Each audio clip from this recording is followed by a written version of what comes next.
He did. The Darren Eales and Paul Mitchell, the sporting director. Apologies about the transfer window. The Darren Eales and Paul Mitchell, the sporting director and chief executive, they need to do something in the next week because they cannot go into September without bringing a big signing to Newcastle. I think that What do they need, Al? What do they need? They need to bring Mark Ghee in. They need to have a statement signing.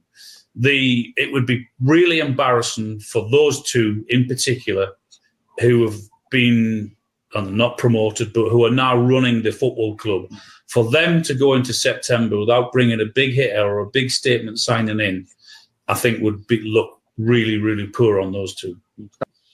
Look at that. Alan agrees with the American Mag. He's got a point. Asked, man. I agree with American Mag on that one. Spot on. There you go. You know, it's just simple. Two legends agreeing, two Toon legends. And look, Mighty Wayne, you said that it will happen. It's okay. It's going to happen. No, bro. It's about getting it done. And Mark Ghee, he said, bring Mark Ghee. It's a statement signing, man. We need that. We need it in Newcastle. I know that Gary, now, you can disagree with Alan, but you know, because you said that we can't make any signings, but he's saying we got to. No, I didn't say we can't make any signings. What I'm saying is you can't put all your eggs in one basket.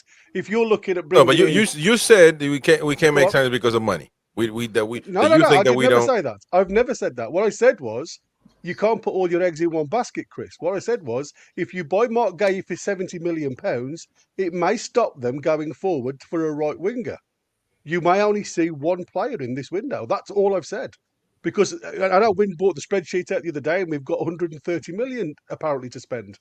But what I'm saying to you is, why are we concentrating? If that's the money we've got, say we've got 70 million, we've still got another 60 million in the bank to go and whack down for a right winger. We haven't done it.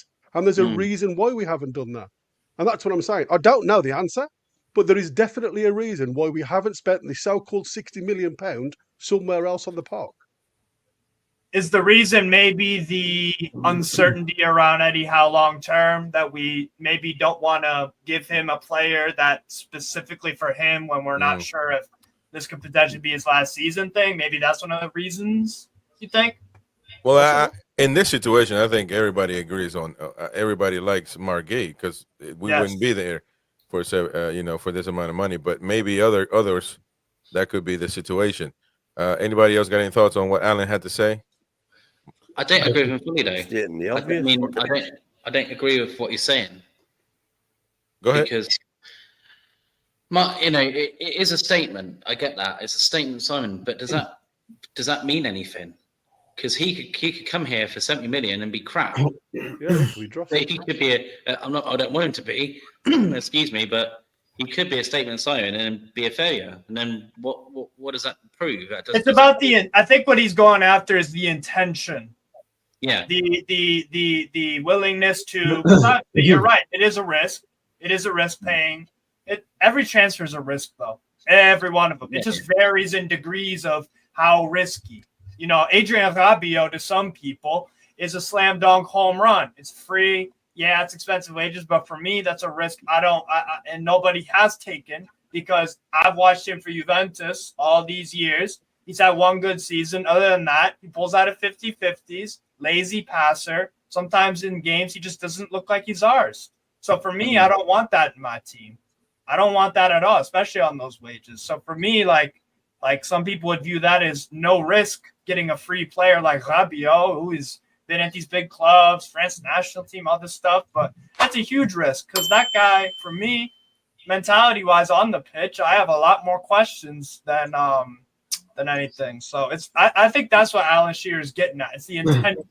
Yeah. I think Brighton, Hove Albion, not all of these signings that they're making and have made since they've been in the Premier League or in the past have worked out.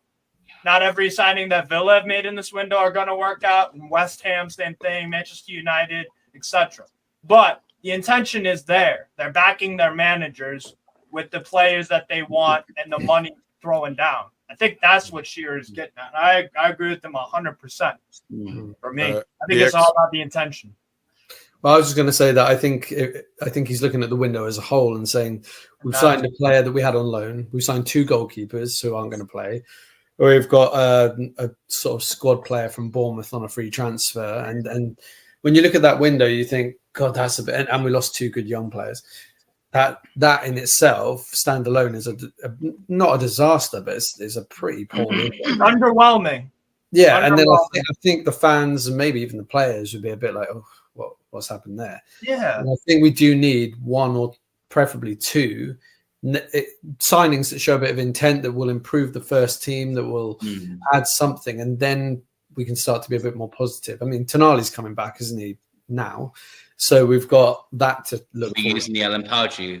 It's like a brand new sign-in. Yeah, hopefully it means Sean Longstaff can have a bit of a breather on the sidelines here and there. Yeah, well, more of a breather. But I do think we need one. Look, we get a good right winger on loan or something. We get Ghee. Then you'd say, okay, that's not a bad window. That's it. We'd be all right with that. That's it. We've scrambled 4 points as well, so we're okay. All right, let's get to the match preview. Of course, that's what we need to focus on now.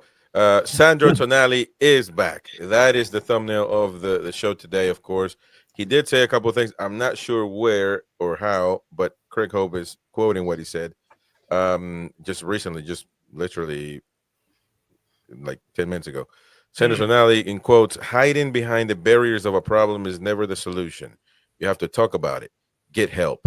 My true wealth is not the millionaire contracts, but being surrounded by people who love me and show it to me every day. Apparently, some of the statements that Sandro Tonali, who I think has the qualities to be the next Andrea Pirlo, hopefully he does become that for Newcastle United. He is back and eligible to play. We'll see if I would assume he's going to play. It's a Carabao Cup, so it's usually a match or a tournament where initially people get minutes in. What do you guys think about this match coming up against Forest? Would a potential elimination be detrimental to the team or to Eddie Howe's campaign this season? You got to put ourselves in all in every picture, in every possible picture this for this match on Wednesday.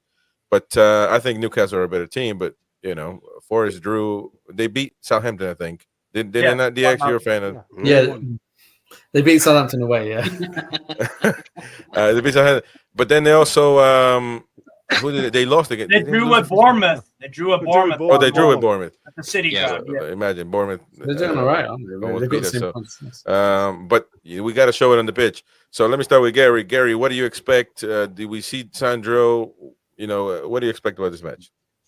Well, obviously Sandro's not coming back from an injury, but he's coming back from a lengthy break. So it'd be daft to leave him on the bench. I think if you're going to do anything, you'll start him, knowing full well you've got somebody on the bench that can come on for the last 20 minutes or so. The lad will need, obviously, time to get back into the system. It's totally different on a training field to what it is in a game. The match speed's totally different. But he has got the technical ability to be able to cope with it. I put a bit of a mock-out team in the chat, and for me, the biggest thing that I think Eddie needs to do for this game, he needs to try and get the lads driving, because for the last 2 games we scrambled our way through 4 points. It's not been an easy watch in both games, so I think this is the perfect opportunity for him to start laying a bit of his his statements down. I'd definitely bring in Trippier, because obviously what we want to do now is try and encourage Trippier to stay. I'd start Lewis Hall. You've got to obviously have Byrne and Kraft in that right centre-back. And I think having Trippier alongside him will support that right centre-back position a lot more. You see the quality that Trippier does with the ball. He can progress the ball very, very well. He very rarely gives the ball away. You've got the set-piece man, who obviously caused a hell of a lot of trouble with a dead ball during the spell that he come on in the second half. In the middle of the park, I could see Joe Willock starting alongside Bruno as well. So Tonali, Willock and Bruno will be my centre 3. And I would definitely give Harvey Barnes a start. And I would try AG on the right-hand side. I think this is the statement now. I think if we haven't got a right side, I know he won't, because he still wants to keep the formation, because both players have come in and said they prefer the left wing. And obviously, AJ has been given the left wing because Harvey Barnes' injury. So he's been pushed into that position more than anything else. But if, like I said this morning, if you have a look at the Prime videos, when he was brought in for as an actual right winger from Everton. And I think that was the position originally that he was going to fill. Now, for me, there's no reasons why you can't do that, because with Harvey Barnes' delivery, as we saw again on Sunday, AG got the goal from it, running in deep from that right-hand side. So I think it'll give you balance. I think it will give you a nice shape. And the guy up front, I think you'd have to start with Isak, but I'd certainly want Asula on the park to have minutes in his legs as well at some point. Yep. Also, I was just gonna say, my fear is that when we look at the history of Eddie Howe at Newcastle and the Carabao Cup lineups he's gone with, let's take it back to the game that we played against Man City at the second round. We didn't put out and I completely forget what the injury situation was looking like, but our lineup against Manchester City and at Manchester United was nowhere near full strength, nowhere near our best 11.